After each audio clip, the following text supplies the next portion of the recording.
about those possibilities. So there are planners that know this kind of thing, I'll be referencing this forward. Some places, it's called the form-based code, is something to use in Dallas, form-based code. And this is a line of thinking that you want to know about, and kind of start following some practitioners and these things. That's really right, and you want to learn. Yes. And my thing is deeply into this. Okay, good. I like that. Well, I like that. Good. Yeah.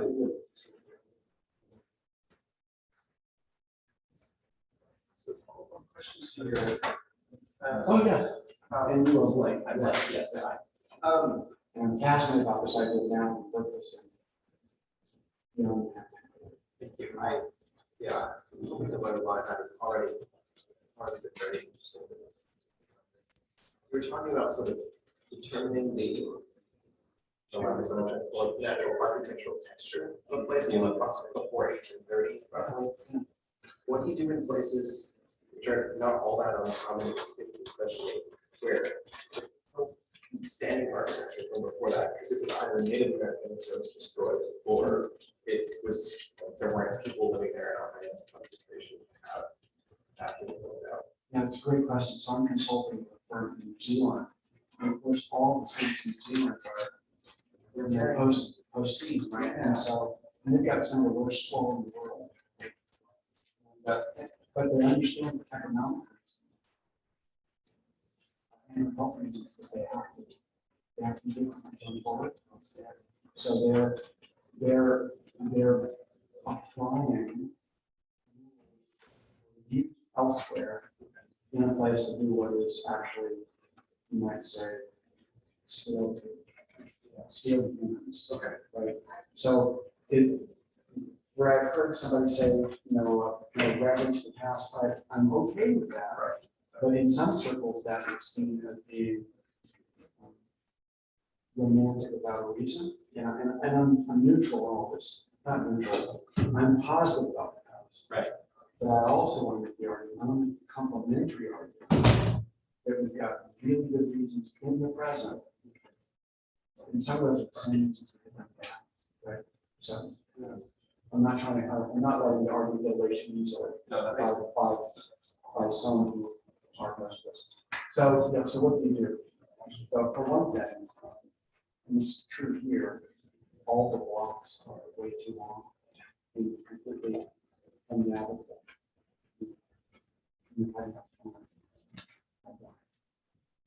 Yeah, trouble here, that part of that, so raise it up a little bit. So you start with a block structure to actually stay in. Yeah, this is a little better. So No, I'm good.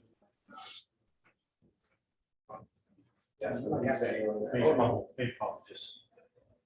yeah, that's right. Yeah. And then thinking about how to transport forms from one place. But those are also created materials there. So if you're doing something in New Zealand, they don't have the same materials like somewhere else. So then how does ways of negotiate that as well? So what I would do is I would look for the parameters of the place. So we have climate types. Yeah. And then you look for the materials, or you can look for, so for example, there's something in Wisconsin. So it's the microphone use climate comparison with the South Central Wisconsin, places like, Okay. Yeah. Right. But there are climatic intentions that are similar. And then you look for local materials that have us building, or places that the Germans came from, that settled in Wisconsin. Yes. Or the Swedes settled in Wisconsin. And so looking at those kinds of like things that have cultural backgrounds, but also can work in the present in a way that you need to work. Yeah, thank you for explaining. Well, sure, that's a short answer, but I think you should look at the question. You know, how interesting. Coincidentally, one of the things I talked to our principal about before the end of the school year, things I wanted to do different in the room. This area of the wall, in fact, I first thought about a mural, and I realized, no, it's a cinder block, too rough. So I brought a big canvas and working on painting. For Greek and Roman architecture, ancient. On either side, in the middle is English architecture, like Parliament, Big Ben, castles. Oh, my goodness. With the imagery pointing toward the middle, that English is English, the pathway comes from Greek and Latin roots. I've got some of that material that was acquired by a teacher in the intern very fast. And you open this whole section up with architecture. I'm like, I can't wait to tell the boss. And I went online and I downloaded numerous images that I tend to consolidate and then project up on the canvas and then trace it. So I get it effectively. Oh, And then I interesting. could set it aside and do all the correlations. I had to make sure first all the light had to be coming in the same direction, so that it doesn't look like a goofball picture. But it's to send a message, and it's what occurred to me. That's really ambitious. And how I just happened to chance of the idea. All that architecture, all that classic, ancient architecture was how the people communicated who they were, what they were about, what their standards of community were. All pages. Not some temporary things that still exist today. Like, or did something click? You open something, okay.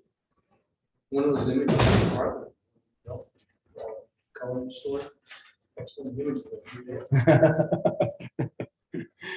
We should start again here. It's about 18 past. So maybe our colleagues will come in here in a moment. So another little chapter here is going to be to talk about architectural types. So historically, and this goes back to the Greeks and the Romans, as they thought about architecture in terms of genus and species. And so they had a short list of genus or architectural types, and those were adjusted to circumstances. So they'd be different in different places. So I think that some of you are interested in how architecture can be used to be an analog for classical education if teaching students to think in genus and species is important, which I would guess it is. Architecture actually, this architecture can be used to embody, if you will, or give examples of what you mean, what that means in the built environment. Which I will say, you know, what we think in our heads is enormously important, but probably after that, what we surround ourselves is probably the most important input to what we believe and how we feel, and whether we thrive as human beings or not, right? So just to make this point maybe more pointedly, the Centers for Disease Control learned, doing the statistical research some years ago, that it's now more dangerous to live in the suburbs than it is in inner cities. Now, for all of us who live in the suburbs, I've just said something shocking, and it can't be true, right? That can't be true, because we all believe the reverse.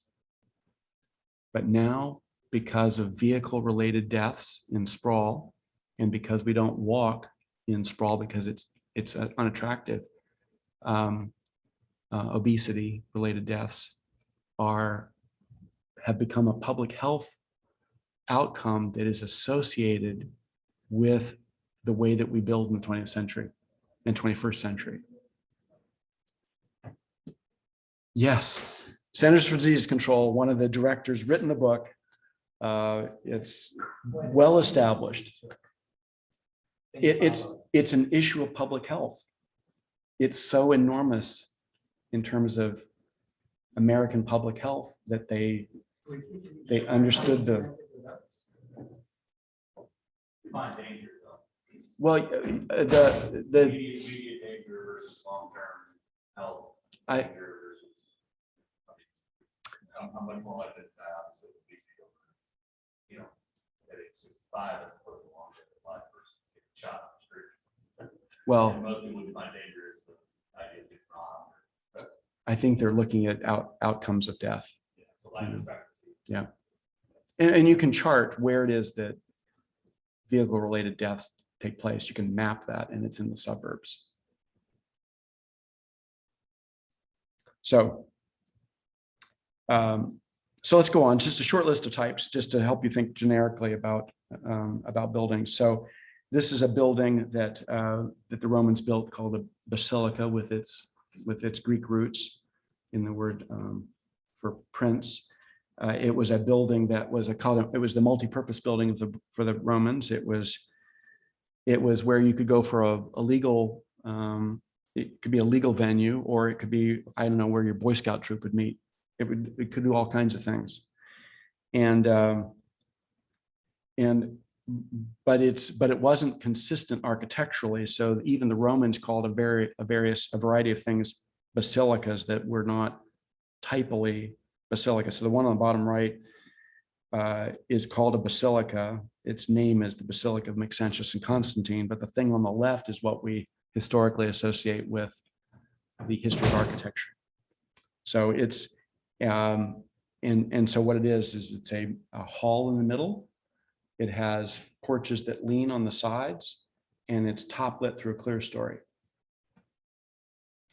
So that was the building type that then Roman emperors would build for audience chambers like this one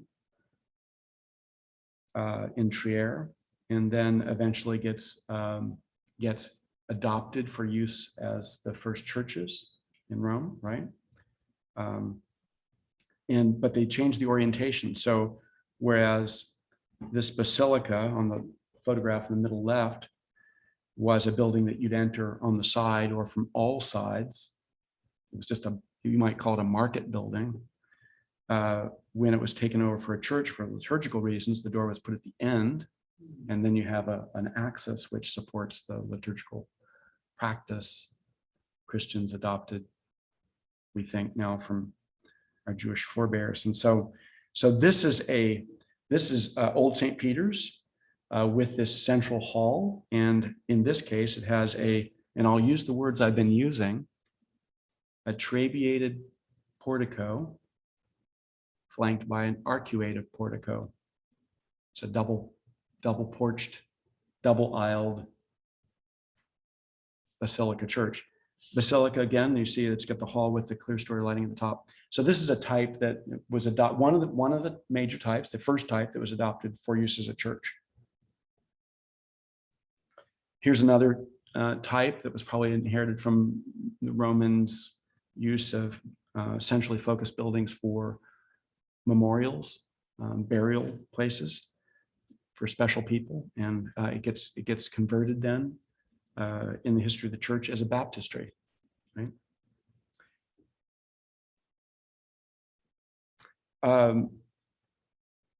The first school. I showed you a school finally. For those of you who've been long suffering and you're waiting for a school, here's a school. And as I'm reading about the history of this, about schools, it was probably and maybe this isn't a surprise, monasteries, right? It cells around cloisters, right? Which probably go back to the way that classical education was undertaken in Athens, right? You'd build porches and philosophers would walk in those porches while they speak, right?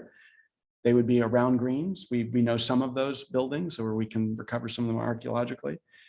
And that very serviceable idea then, of course, is brought forward in monasteries. And then in schools that become less associated with monks and with more broadly with scholastic education. So here is Queen's College at Cambridge. And we could look at the whole city of Oxford. It's a whole series of these kinds of, if you will, cloisters, right? Clusters of rooms around courtyards back to back with one another. So here's a whole city, or two whole cities, Cambridge and Oxford, are a city of schools, as they call them, that are backed up one to another around central courtyards, which I think continues to be an excellent model for many, many reasons, an excellent model. Just a couple more of some details of this, just to show you that in this one, the new college plan is a great quadrangle with a chapel on one side, another cloister, small rooms that could be, they might have been for monks, but they could be for classrooms now, right? And they certainly were in antiquity. Just to enjoy looking at some beautiful things. I have you looking at plans and hearing all these difficult words. So schools, we can come back to this, but there's types that are in other things in the way that we build houses. So here are three types from Italy. The one on the left is what we call a townhouse or row house. The one in the middle is a palace, which might have been for a special person, and both of which are residential in their origins, but have been used they've been put to different uses over the history of time, over history. So a townhouse is still a very, very flexible building type. I was just saying over the break that if you were to map orthodontists, they're often near middle schools. Well, an orthodontist could be in a townhouse adjacent to a middle school. It works just fine. An orthodontist would be a good neighbor for somebody in a residential townhouse next door. That's a good neighbor. The palace type in the center here can be lots of things, including a city hall. Since we're not here for houses, I won't spend a lot of time on this, but there's a whole history of, well, at the top left, just because we've mentioned this, the land planning of Italy that starts from the Heredium is subdivided down to what's called the domus, and then that's split into what becomes a row house. So you can study the land planning of Italy and find in its roots the shapes and sizes of houses. For urbanist nerds like me, that's interesting. Here's an example of a comparison of townhouses on the left. Well, this is Paris. So around an important square called the Place des Vosges now, Place Royale originally. And the only thing I want you to take from this is that these are townhouses that face a central courtyard, but the horses come in from the front through passages in the porch or the portico. Not so the British. That's not how the British did it. The British have townhouses that face a courtyard or a square, Grosvenor Square here, and the horses would be serviced in mews alleys that are paralleling the street fronts. So, in many cities now, what were carriage houses on mews alleys now are getting converted because we don't have horses, but they become places where some of us can afford to buy a small place in an expensive city. So do you know what I mean? It's an alley. It's an alley behind where the townhouse is. So the townhouse faces Grosvenor Square. There's a townhouse that has a small yard. Then at the back is a courtyard, is a carriage house, and it faces onto an alley, which historically is called a mews alley. And so that's completely different. The British townhouse is a culturally different thing than a continental townhouse, just to make that point. Contemporary architects study the typology of places. This was a study done for Newquay out on the west coast of Britain, and is adjacent to Newquay now is one of the largest new towns being built in Britain, using the lessons that were gleaned from the history of building in this place. I mentioned to somebody over the break that one of the current tools being used in many municipalities is called a form-based code. This is a picture from a form-based code. Is this term, anybody encountered this yet? So I'm part of a group called the Congress for the New Urbanism, and one of the spinoffs of this is to replace the zoning ordinance. The zoning ordinance was invented in the United States to prevent the most egregious uses as neighbors. So if you were, so to prevent somebody from building in a place where animal rendering is done, from being in your neighborhood, zoning ordinances were invented to keep those awful things away from where people live. That's a good thing. I'm not arguing against that. But the outcome of that has been that we have zoning ordinances now based on use. And so what it says is that when people do comprehensive plans for municipalities, they say, this area is for retail, this area is for office space, this is where everybody lives, and this is where they go to school. Which means that all the driving is going from each of those places, right? But historically, we had schools in neighborhoods. You didn't have to drive to a school, you could walk to a school. And there's no reason not to do that. Despite the fact that we think kidnappings are up. The former director of the Centers for Disease Control says that kidnapping numbers are not up. They're not higher than they used to be. We just fear that. So form-based code is a way that planning staff have really glommed onto, because it's a way of telling architects, we want it to look about like this and no worse. Don't be crazy here. We want it to look kind of like this, but without saying you've got to do exactly this. So architects then have to read the form-based code, and they have to provide buildings that meet the form that's being dictated for a particular precinct of the city. Now, special buildings have exceptions. They're not going to dictate that a church look like a townhouse, but this form-based code will require that buildings begin to have a kind of fabric semblance, that they look like they belong to families of coherence in the way that they did historically. The zoning ordinance didn't prescribe that. It allowed us to do anything we want anywhere, as long as we didn't put terrible uses adjacent to. And Houston's the one city in the country that had no zoning ordinance at all. And so you could build anything anywhere. And we can reflect now, 100 years later, we can reflect on no zoning ordinance or a zoning ordinance. Are any of those good things to do? And many municipalities now are replacing a zoning ordinance with what's called a form-based code.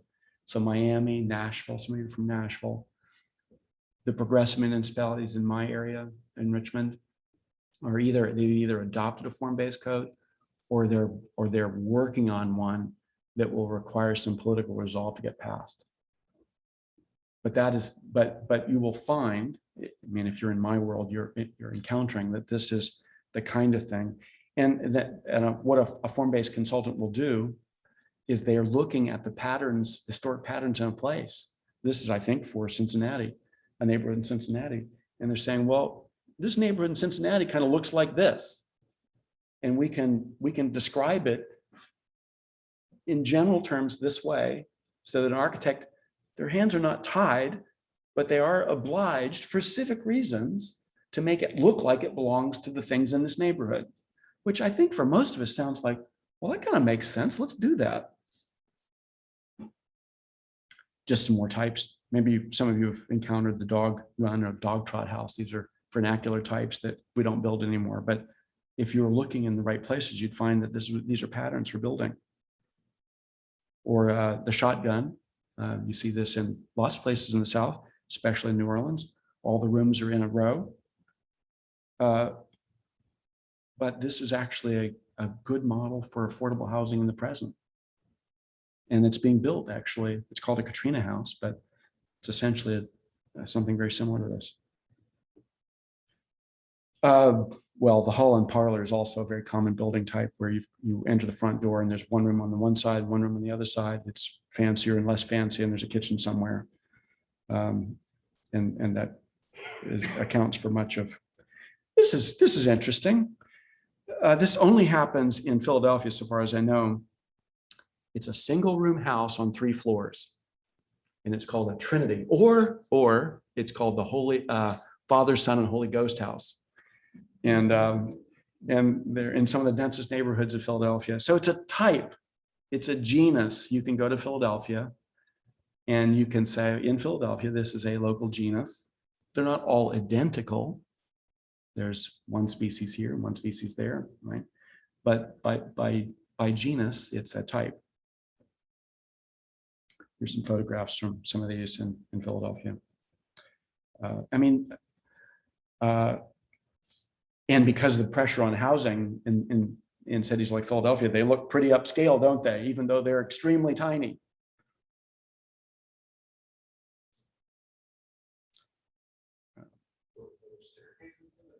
Yeah. Well, here's the double Trinity, but I'll go back. Do I have a plan? Yeah. It's a room with a stair. I'm sorry, so you're welcome to move forward. I'm used to big screens. So yeah, so it's a room with a stair. Privacy issues here, I guess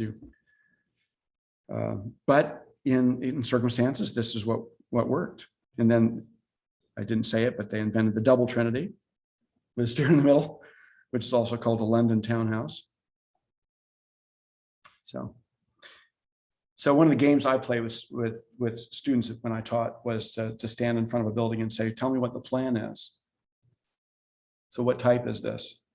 So this is a series of 3-bay wide row houses that are probably flats on shared stairs. Can you kind of see that? Yeah. So one of the things I would say about a building type is you can kind of describe it in words, but of course words are not adequate to describe anything that's truly beautiful. It just starts us, right?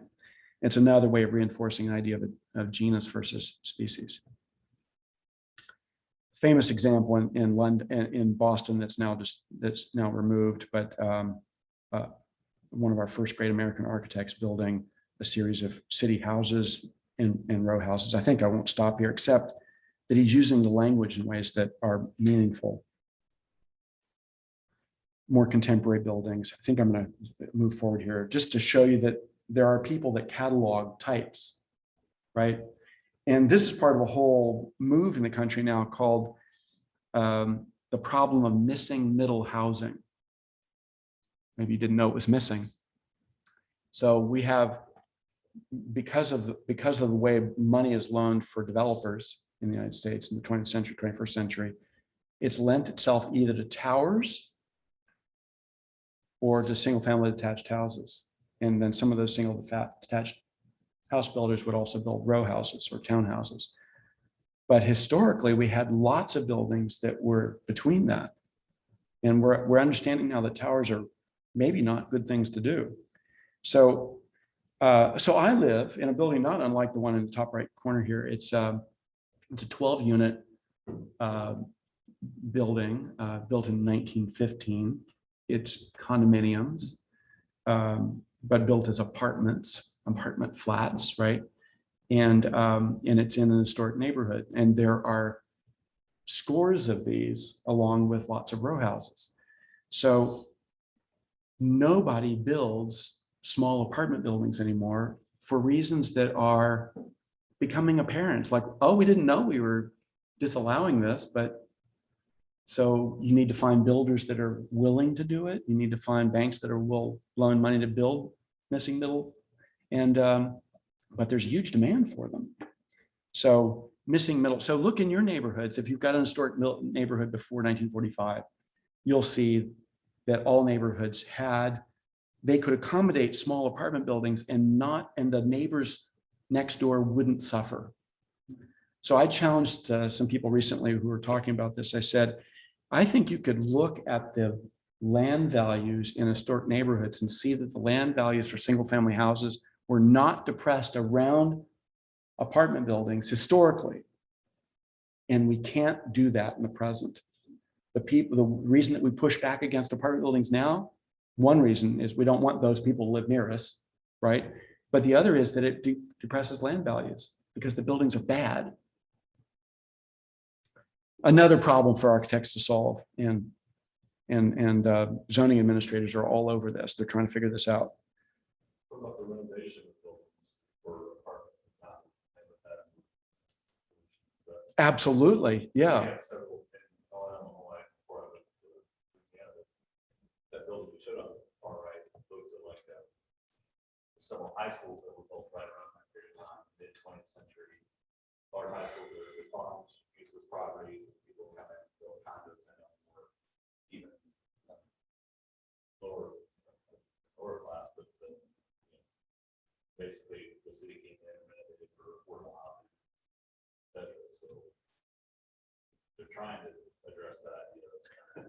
Municipalities are trying, especially ones that are progressive, and listening to their constituents and saying, I can't live here, right? I want to live here, but I can't live here.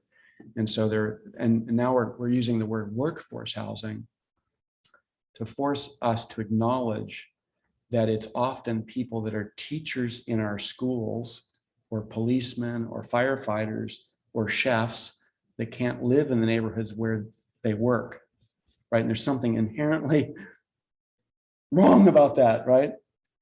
So yes, but they could be, there's a lot of energy on taking these historic missing middle buildings and refitting them in the present, to bring the bathrooms indoors for one thing. I'm not, don't think I'm I'm opposed to, I've got bathrooms in my house. Let me just assure you, my wife and I wouldn't buy a place where we had to go out. Yeah. Anyway, I think you understand that. So these things are all over cities, like Chicago would have lots of these, Evanston, Illinois, the Fan Museum District where I'm from, lots of historic cities. But in other cities where I've lived, they're all removed. And you wonder what that process was that they were removed. This is also very, I'll just use the language here. This is how I would teach my students to describe this building. This is a zero setback. That is, it's set forward on the property line. It's right behind the sidewalk. That's where we all, if you're a homeowner, you understand that your land starts where the sidewalk is, right? But you have to mow beyond the sidewalk, right? You have to shovel the sidewalk. It belongs to the city, but you have to take care of it. But we understand where our property starts. So in this case, the property starts behind the sidewalk. It's a zero setback party wall building. It shares a wall with the adjacent building. It has flats on a shared stair over 1 bay wide shops, right? So this describes most of the urban architecture, low scale urban architecture in the United States before, I don't know, 1925, maybe 1935. It's a type. That's my point here. It's a type. The world is filled with types. And here's a type, a big grand square in Madrid. So let's change topics completely. And well, before I go on and show you this one school, I am remembering that we're here about schools. Any questions about the genus and species of architecture types? There's much more that can be said about this stuff, but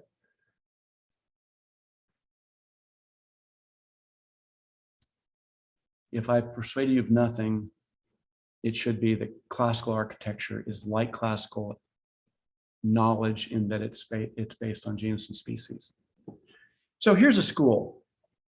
I won't pretend to you that this is an inexpensive school, but I think that the appearance of the school could lend itself to a more economical building. There could be a more economical way of approaching the building of a school. So this is a very fancy school, I'll just admit it, the American School in Switzerland, done by a very fine architect named David Marinick. And here's what it looks like. It's on a hillside in northern Italy. And it's a whole series of only partly connected buildings. So, I mean, they don't have the issue of climate that some of you have, right? We're working in Northeast Ohio, and they wanted the buildings to be connected for weather reasons, right? The weather's often rotten in Northeast Ohio. And so snow or rain or whatever. And so they want the buildings to be connected. But I think what we're going to do is help them think about the buildings as not as connected with if you will, hyphens so that they can be built incrementally over time, right? So you can see that this building that's pink in the center right, it's a more recent building that was added to this campus, and then was given a little connector to the building that's kind of yellow in the center here.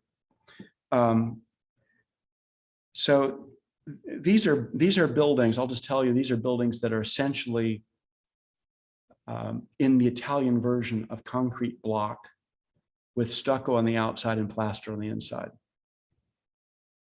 That's all that the walls are. Now, at that climate, you can do that.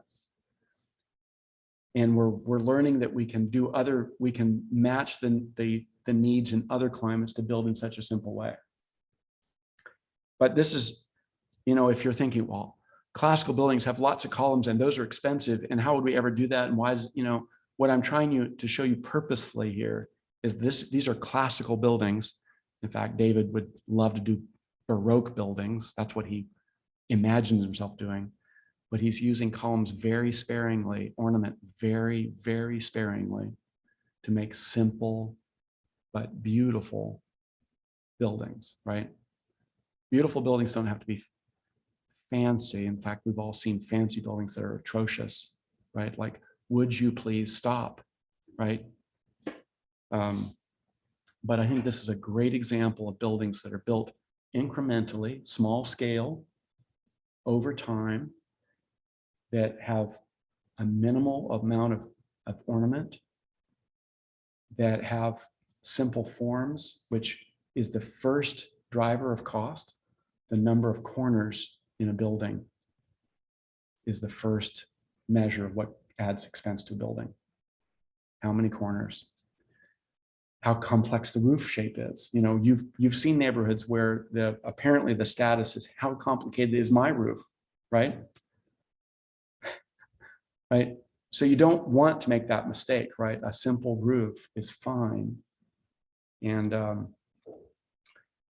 so you can make it beautiful in other ways through its proportions, actually, and its craft. And I'll make that point again. But I think this is a good example. This could be done in a very simple, this kind of approach could be taken in lots of places. I should ask you, I'm asserting that this is a beautiful campus. Do you agree? Yeah. Which is I've just set you up, because one of the things that we say, and every architecture student will tell you, is that beauty is in the eye of the beholder. And of course, none of us live that way. I think it was Kant who said that we talk about beauty as if the person next to us agrees. And generally we do agree. That's why we go to the same places on vacations, right?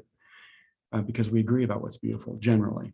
And so thanks for agreeing that this is a beautiful campus. And I would suggest that it's an example of a possible example. He's also a fresco artist, and so he can do these wonderful frieze illustrations for a building that is dedicated to the performing arts.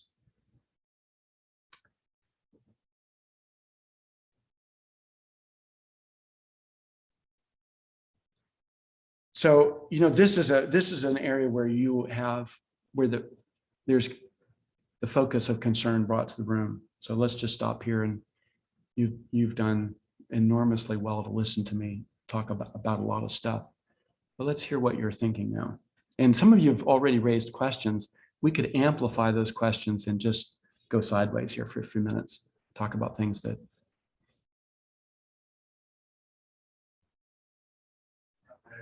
Yes, Michael. About glass, there was a lot back and forth by the last 15 years about having a lot of open collaborative spaces, which not only in classical last year had, but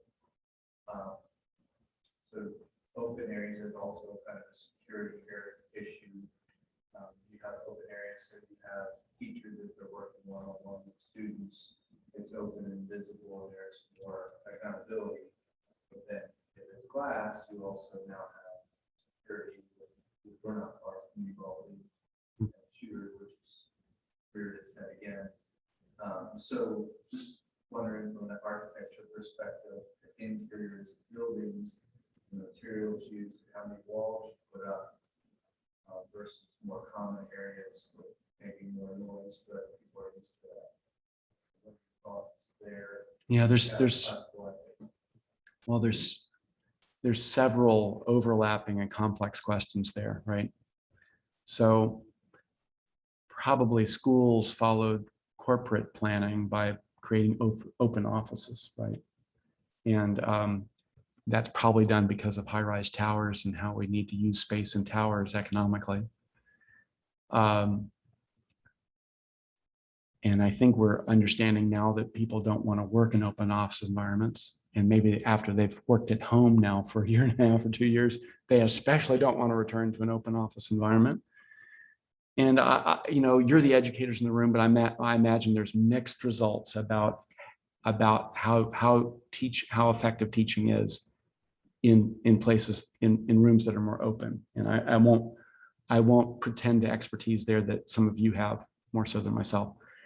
My guess is that we will enclose more classrooms, but they will have visual accessibility from corridors for the accountability reasons, right? And we're gonna have to solve the security problem in other ways, right? And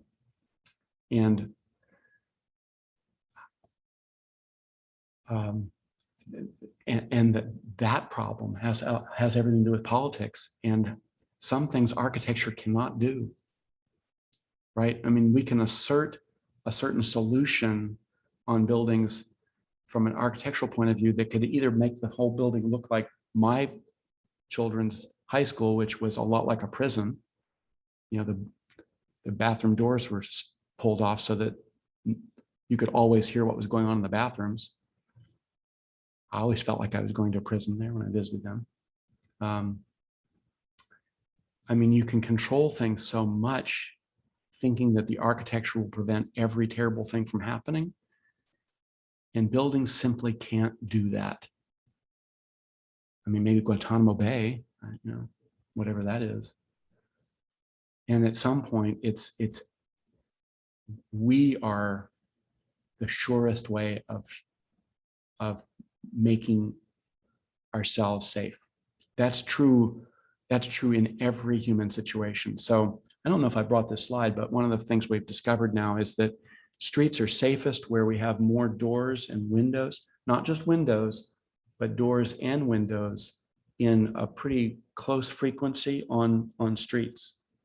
So you get greater social affiliation on streets where the doors are all facing the street, they're near the street, and they're not spaced too far apart.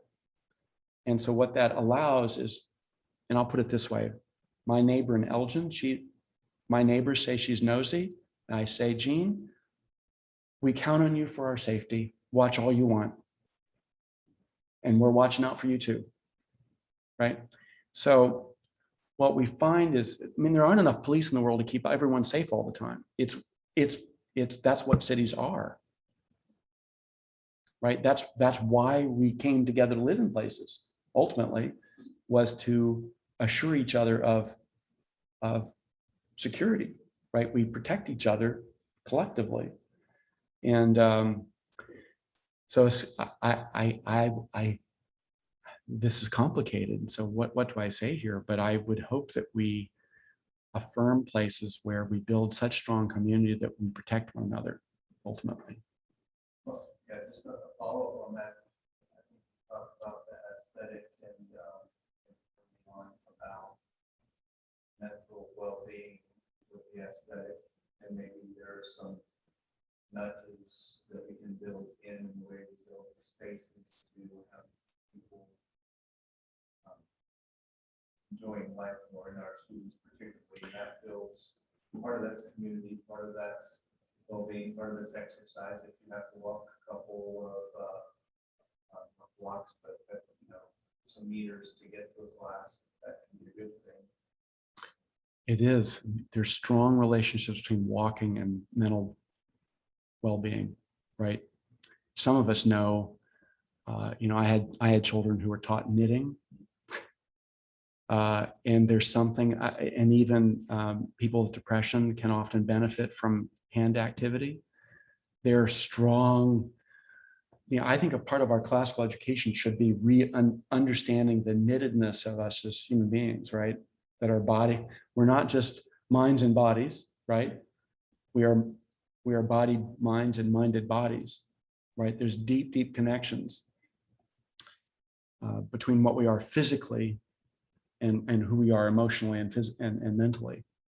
And so, so walking actually is one of the most healthy things we can do mentally, not just for weight control, right? But you know, it brings to mind, I also teach a course late in the summer for the Gordon Masters in Educational Leadership on Campus Design. And I've been interacting with one of the faculty, he's a faculty person at the school, he's gonna be in this class. And he said, I have an urban school. And he said, my students are so stressed. I just want them to be in a place of joy. And I thought, oh my goodness, yes, I do too. Right. And so he said, I'm less interested in all that classical stuff. I'm more interested in joy. And of course, I had to say, you know, if this isn't our route to joy, I'm not interested either. Right? I'm only interested in this language stuff because I think it's good for us as human beings. But it did make me think for a few more days. I went and did some more thinking and thought, you know, it's light, isn't it? Light is what is often what we need in places that give us a sense of joy. And I say that this is a perfect time to mention this. I don't know where the closest window is. It's a long way from here. Right? We're in a windowless room where somebody's calculated how many foot candles to deliver on tabletops and to keep it uniform. And you know, if you lived in here, you know, a long time, you probably wouldn't go crazy. So I started to think, well, it's light, isn't it? So one of the things I'm going to bring into our curriculum is the importance of light and how that can be a way of acknowledging our humanity, right? And giving us a window onto the world. I mean, I hope you hear the metaphors being laid over one another there. One of the things we understand now is that you need to see out windows, you need to see blue sky. You need to see that. There's something that is good for us, especially in the winter. I know that I need to see blue sky in the winter. It's good for me health-wise. So I think that there's a great deal in this area. And I will say to you that a good classical building has light in it by definition. And I'll explain to you why somewhere in the course of this day. Here's the short version. A building should not be any deeper in its floor plate than twice the floor to ceiling height.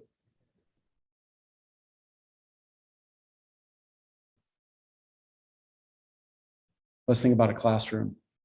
If you've got a 10-foot ceiling in a classroom, the width of the classroom should be no greater than 20 feet. After that, the windows can't light the room for energy reasons. So now you're forced to use electric lighting.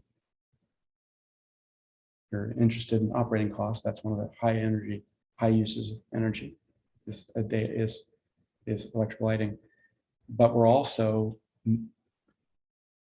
removing people from access to windows where we can see, where we're benefiting from natural light, which we're good for, and we can see the blue sky. Here's a class. It was discovered. So some of you might have gone to an old school. In the 60s, what happened? We closed the windows in the schools because we were trying to reduce the energy costs.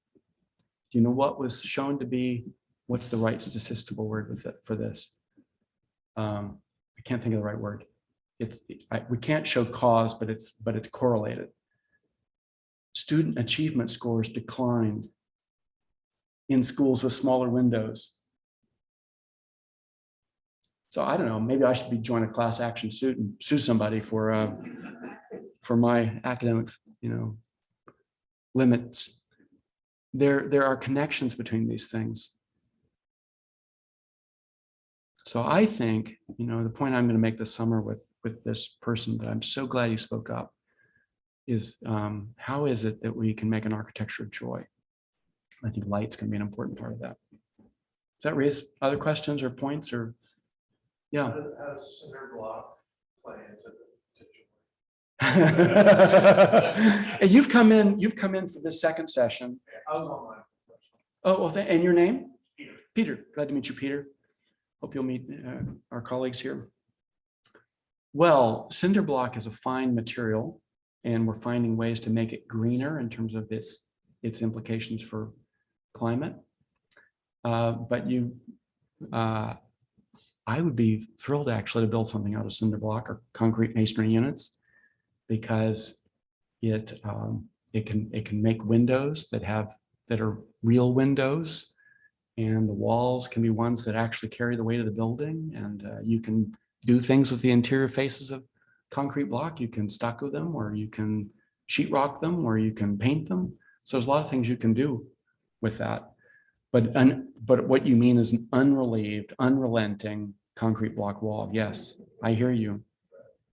Our campus is cinder block, but it's in Arizona, so there's no hallways. They all open the outside the courtyards, lots of windows, but it's all cinder block. So we had to put a lot of grass and a lot of things to make it not just also gray and concrete. Well, paint can go a long way with cinder block too. But that's a good point. A lot of, actually, I would be glad to have a building like that, because it's probably going to last longer if you take care of it. It can last longer than a wood frame building, for example.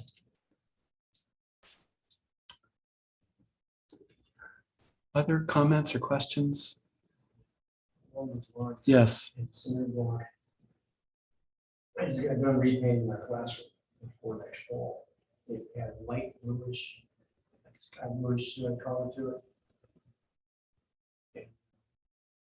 It was really beginning to show the dinginess of time. Blue may not be the best color. Go on. And it's gone. And I went to a champagne yellow, like was out in the hallways. And I dyed it, and that room just lit up. Yeah. Yeah. Just lit up.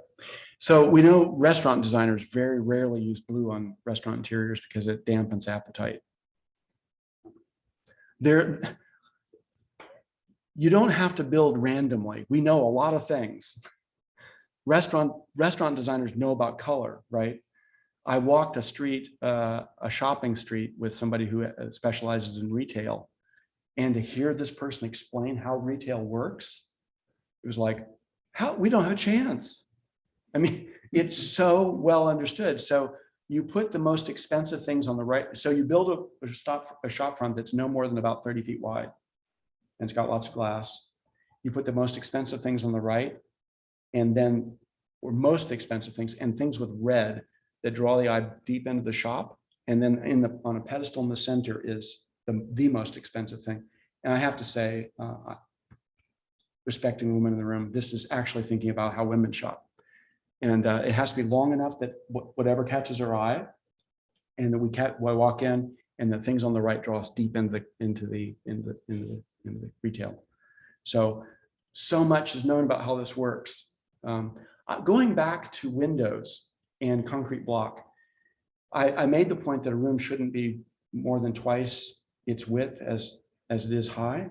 But the other part of this formula is that windows should be 25 to 35% of the walls. And this is for lots of reasons. So intuitively, we would say in colder climates, we should have smaller windows. But what we know is actually it's the reverse. So in places of low latitude, so here in Texas, Rome, farther places south, you make windows that are more like 25%, and that restricts too much heat gain from sun, but gives you but if you're careful about room depth, you'll get enough daylighting and cross ventilation. We haven't talked about that. So there's heating, cooling, and ventilating, right? That we've all learned to imitate through forced systems, right? all that is being done for us in this way. But buildings historically did all those things passively. That means they use no energy, and they're probably better for us health-wise. So did you think about ventilation in the last 2 years? All historic buildings ventilate easily because the room floor plates are shallow and they've got windows that are 25 to 35% of their exterior walls. And so when buildings should ventilate naturally, at higher latitudes where you would intuitively think you want to make the windows smaller because you've got heat problems, what we understand is you want to make the windows larger for daylighting and because we need access to winter sun, winter skies. So actually windows should be larger in the northern climates. They discovered this in the 1700s in Britain. They brought principles from Italy and then resized the windows larger to work in England. So you want windows about 25 to 35%. Now that sounds like, you know, that's a small range, and that's an enormous difference. And if you're going to make differences between that ratio, you would probably make that variation on the north side of a building, especially in some climates, right? Because that's where your heat loss, especially prevailing winds, is worst. Yeah. Just thinking more about light, joy. So when I think about like the interior of a classical posture, you're going in, you're thinking dark academic, wood paneling everywhere, curtains, wood floors, you know, your books and, you know, little table lamps, you know, that doesn't seem to be conducive to joy, but it also sort of is inspiring to a kind of academic life or, you know, aesthetic. And I'm just curious your thoughts on, you know, like, so if I had an unlimited budget, not designing, you know, like a premium classical school, am I going dark academic or am I going light and airy, you know, for these learning spaces? What inspires that joy, you know, more? Wow, that's a great question. I hope you've been in an Oxford classroom. I have to say I have not. I have pictures in my mind, like perhaps you are describing, of those paneled interiors. But let's think about a library, for example. A library as a building type was a long, high-ceilinged hall because it was daylit so that you could read. These days, we limit the daylight because we think it has a negative impact on the life of books. So we have to be careful of that. But historically, that's what a library was. It was a long room with tall windows on two sides and a high ceiling so that you could have the daylight so you could read books, right? Now, I think you could have rooms that are where the wood is stained or ages naturally, because probably a lot of those interiors that we're all picturing were not stained. It's just that wood oxidizes over time and gains that dark richness that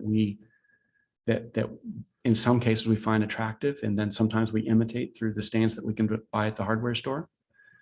But it probably just oxidized.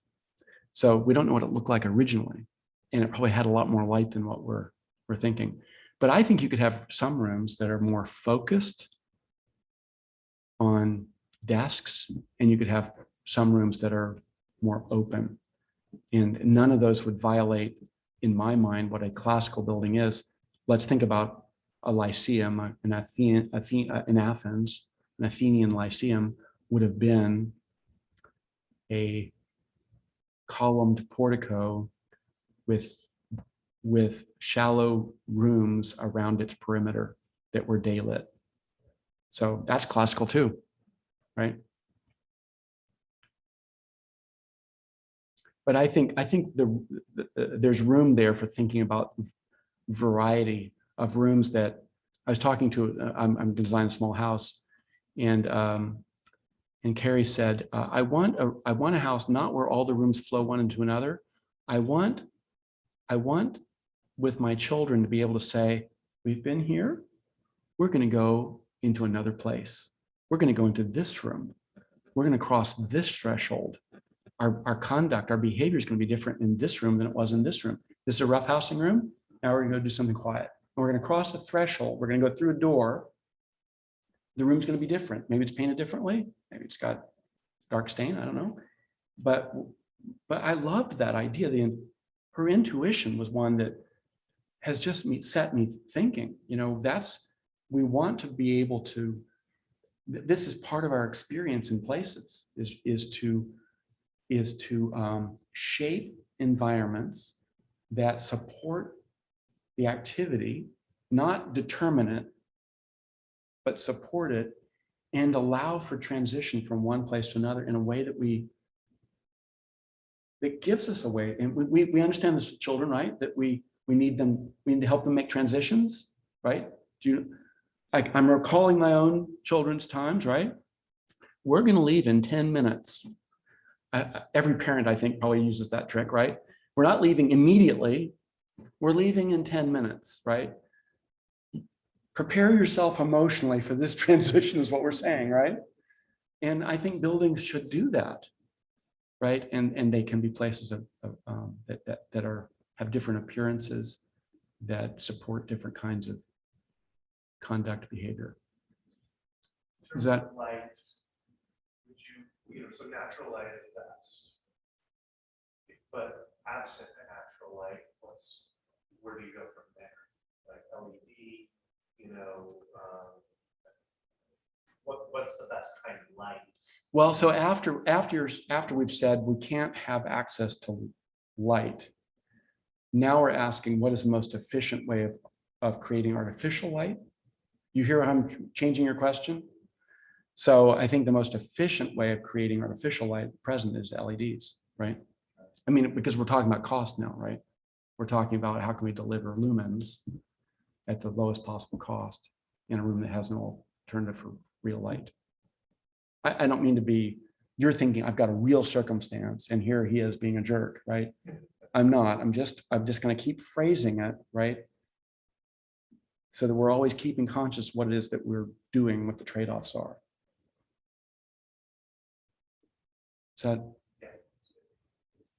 yeah. I wanted to ask more about thinking about the way in which rooms shape and enable or don't the purposes for the activities that you have in mind. Yeah. And thinking about multi-purpose spaces Yeah. in particular. We may even be having present have been in spaces that are multi-purpose, which means they're equally unhelpful to everyone. And we're trained to pay attention to the objects we pile into the room as forming a purpose, but ignore the architecture itself. Yeah. What's an alternative to that? Yeah. Genuinely inviting to many things without committing completely to one of them. Yeah. And so many people will just say what your name is Blake. Thanks, Blake. What Blake has said. So, and there's the practical need. So let me back up and say, somebody did a study in the early 1960s about what are the rooms that have shapes that we use the most. So it's really interesting, but we tend to people congregate in certain sizes of groups. And there's certain sizes of groups that we congregate in a lot. And those are about the sizes of rooms in houses, which this could be, right? And then there are rooms that we congregate in a few times that are much larger. And what it shows is that even room type is typal, right? There are scales of size that are related to how it is that we function as human beings. That's just me going sideways to get to your question, but so buildings should have the most kinds of rooms that are the kinds that we most use, and then make sure that we're understanding that these special rooms are used occasionally. So in a school that I'm consulting with in Northeast Illinois, they said, well, we need to do a multi-purpose room. So I went and I found all kinds of rooms that are multi-purpose rooms. And I use this great tool just to maybe suggest that I'm not anti-technological, called Microsoft Forms, where I could give them an online form with all these images and they could vote on them. Maybe you use this. Enormously helpful. So, I mean, the breadth of possibilities I showed them was really amazing. And they're all, maybe a few of them were not beautiful, but most of them were nice rooms, useful in some way. What they chose was the most beautiful gym I've ever seen, basketball court with a whole wall of historic glass windows. It is gorgeous. I'll show it to you later. And the other they chose was Faneuil Hall in Boston. I put it in as a throwaway, like, we can't do this, but this is one of the great multi-purpose rooms in the United States, right? It's where candidates announce themselves for president, that kind of thing. And they chose that one. So maybe David will say I set them up to be disappointed. It was kind of a throwaway. But that's the one they chose. So it's interesting. Even multi-use rooms we want them to be beautiful somehow, and both of them are naturally lit. It's interesting. I think in a functional kind of way, if you're really and this is I learned from an acoustic engineer. If you're really putting importance on performance, instrumental performance, you simply can't get a good result in a room that's also designed as a cafeteria. So, or doubles as a basketball court or whatever, right? And so you have to be careful about creating expectations that this is a performance venue that has its own list of shape constraints on how it receives and amplifies music, right? And that's a great mystery. Although what we've concluded, I think, is the shoebox actually is the right shape. So we have to be careful of that. But I mean, a basketball and a cafeteria, I mean, there's a lot of room to err there, or a stage for a middle school or a junior or a elementary school play. If we get all the parents close to the stage, it's probably going to be okay. We can dampen the sound in some ways, but you still want it to be beautiful. And it would be nice if it was daylit. But it is. That's the thing we want to build. We want to build a multi-purpose room, and we acknowledge that it's not going to do everything well.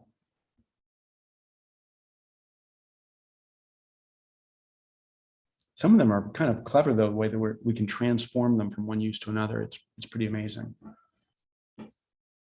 Sliding things that slide around on the floors, you go on, walls that can move around. So it's pretty ingenious, almost like a transformer. So if you have other thoughts, and when do we stop here, David? Is it 11:30? Okay, great. Any other? I know this is where a lot of your concerns are about the buildings that you see in your minds, right?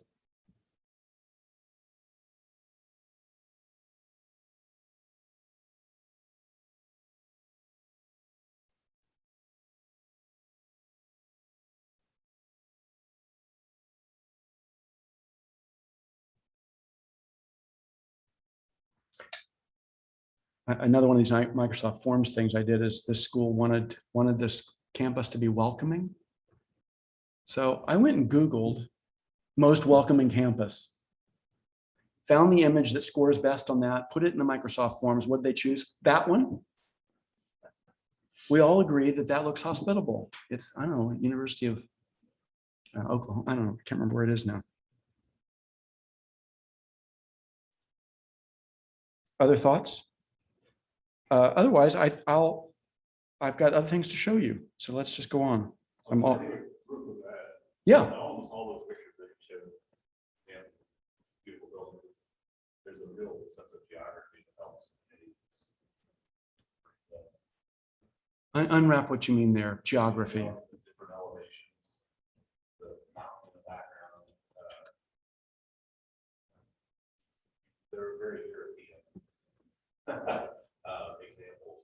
And even in some degree, even in some of the cities that you showed, that tier level that creates, Yeah. it's a sense of contrast. I'm just thinking of either, well, I'm thinking of Louisiana. I didn't think it was to get flatter than Central Illinois. And there is, I mean, it's ugly here too. It's very, very flat, plain. And so you're talking about expensive creating elevation for, obviously you can use the timber for some sense of beauty, park and shade. Even in town, where their gardens are the elevated places, down by the river.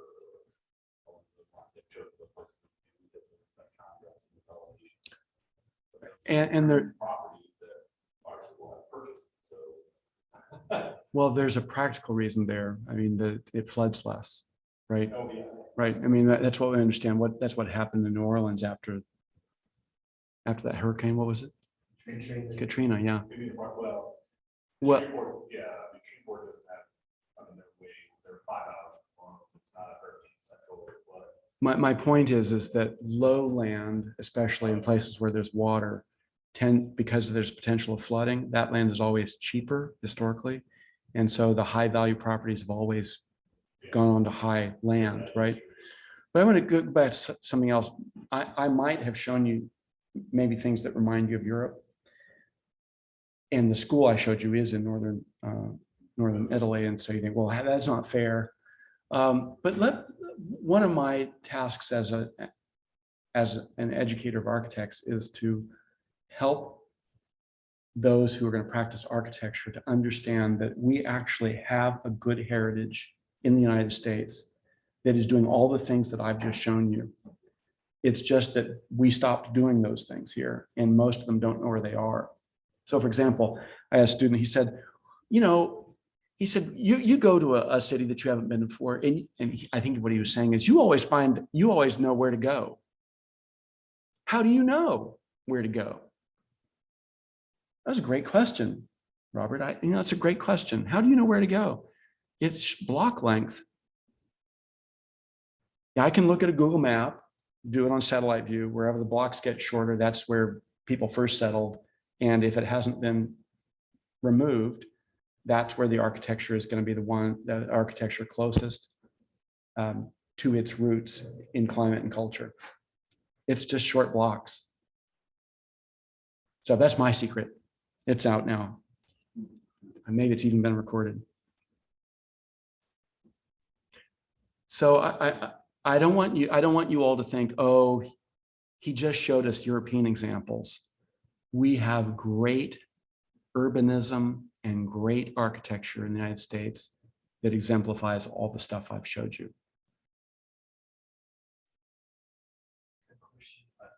Transfer the architecture. Yeah. You've been in Chicago, you've been in New York. Yeah. Been in New York and Chicago, which is close. Of course, now in New York, you're talking about a big place there. Do you mean the city, New York City, or do you mean? Okay. And on business trips, I've been to Meadows.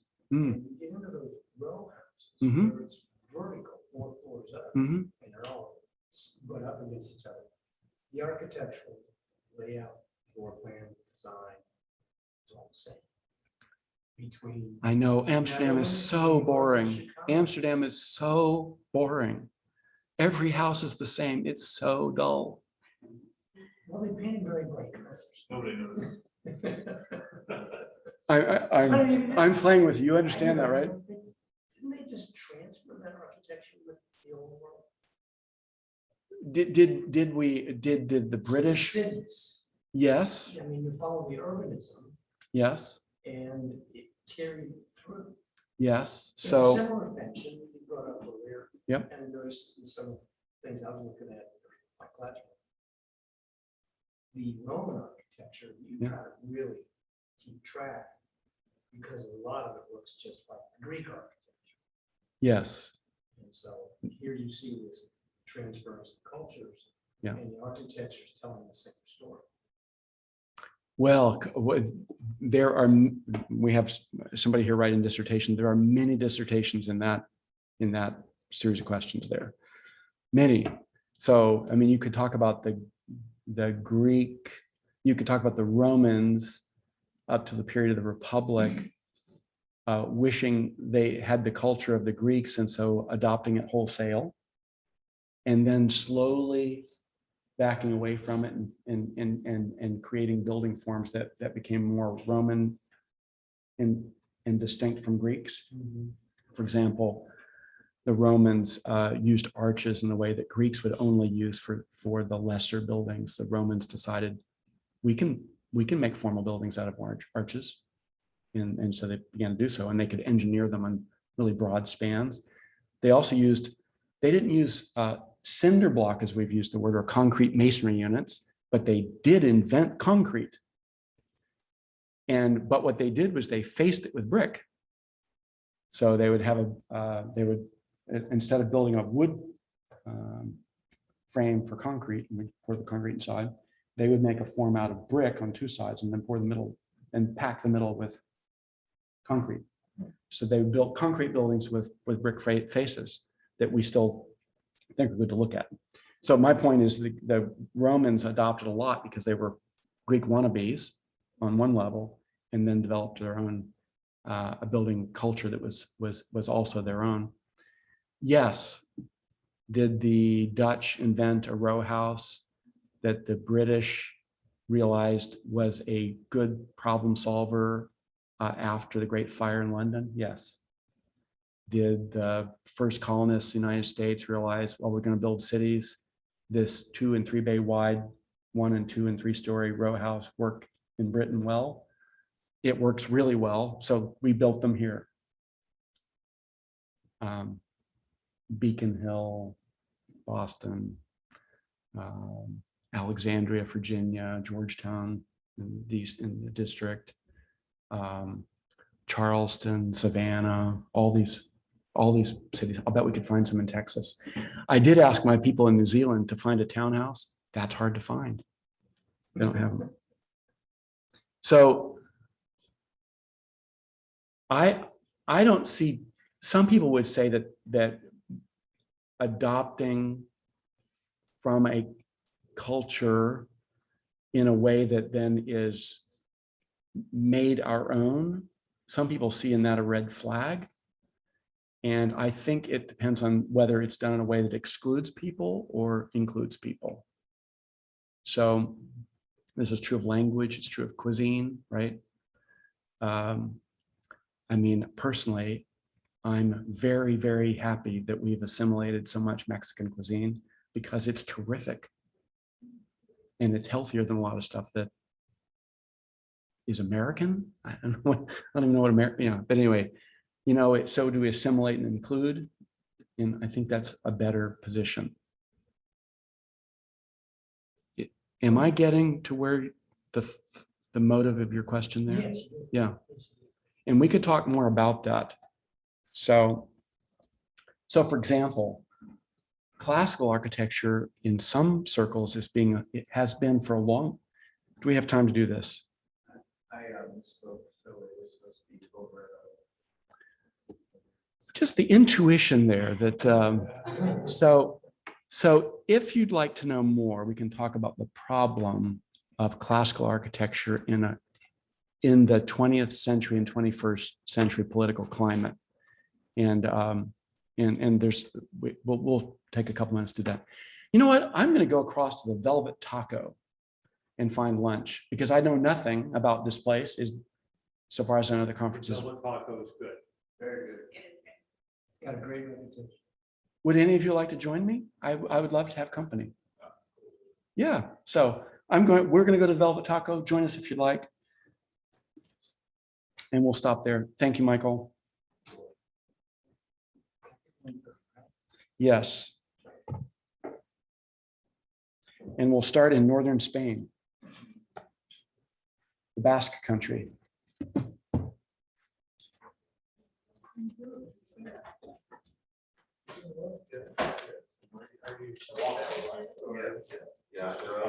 It's across the street, so I hope the street is crossable.